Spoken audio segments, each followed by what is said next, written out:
Prasad Dalari. Today we will talk about why Salesforce programs fail.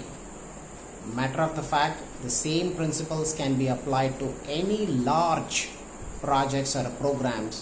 Why do they fail? I believe there are 5 elements based on my experience, what I've dealt with, and we used to call them as a code red projects all the time. Right? And the first reason is a people failure. The second one is the execution failure. Third one is the input failure. Input to the project or a program. The fourth one is an adoption failure. And the fifth one is a financial control failure on the program. Right? But when I broadly classify into this, and if I do the top 3 reasons why they fail, is the people, execution, and the third one is the financial control becomes the top 3, and input and adoption are typically part of the execution. Let's understand from CIO's point of view, how do we manage this, right? And let's talk about people failure, right? And I call this as a foundational attributes. There are 4 foundational attributes that CIOs need to understand, or any leader who wants to make sure his programs or a large complex programs are successful. The people need to have energy, they need to have a trusting relationship. Third one, intelligence. Fourth one is a commitment.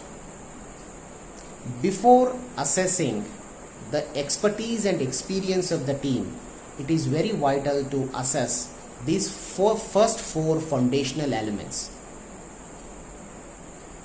energy, trust, intelligence, and the commitment of the team. So when you look at Warren Buffett, what he talks about, the way he picks up the CEOs and the leaders, he wants to have that leader need to have an energy, he need to be an intelligent, and he need to have highest level of integrity, and we are calling it as because integrity builds the trust, right? The 3 elements remains the same, and the fourth one is a commitment, which is shown on the ground. Show me one project where these foundational elements are missing and project is still successful. The chances are nil. Even though the project has lot of experience, project has got lot of expertise, but it still fails, right? So the best thing to do before you assess anything, you assess the foundational elements. Then you go and assess the experience and the expertise. Okay. The second element is an execution failure. So what are those execution elements which we need to focus on? The execution is always the speed. The failure of speed is very important, right? Anything, whatever we want to achieve, or anything, whatever we want to do it has to come at a speed. If your execution model is not delivering at a speed of a market, then the execution failure.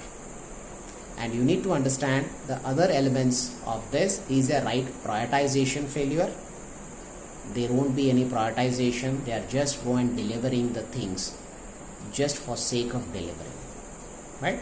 And the third one, you need to have a continuous feedback loop, which we call it as introspection into this entire ecosystem.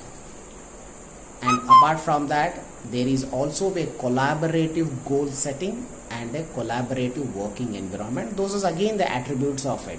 Typically the DevSecOps falls into the category, but as we stand, you may be knowing DevSecOps, but there could be newer method of coming into that. You may have to explore those ideas where these 5 principles, I call it as, and these need to be there in that execution model, right? And let's talk about the last one, is a financial control, right? If your program is out of budget, no matter how good is the team, how better is execution, it is not going to happen, right? Take my words. I have seen so many programs where a project had to be halted because there is no money to execute it. And how did we spend the money?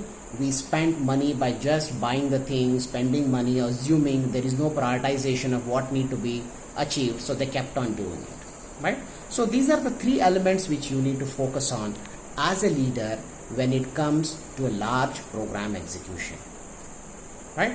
So focus on this and apply these principles and make your large programs very successful.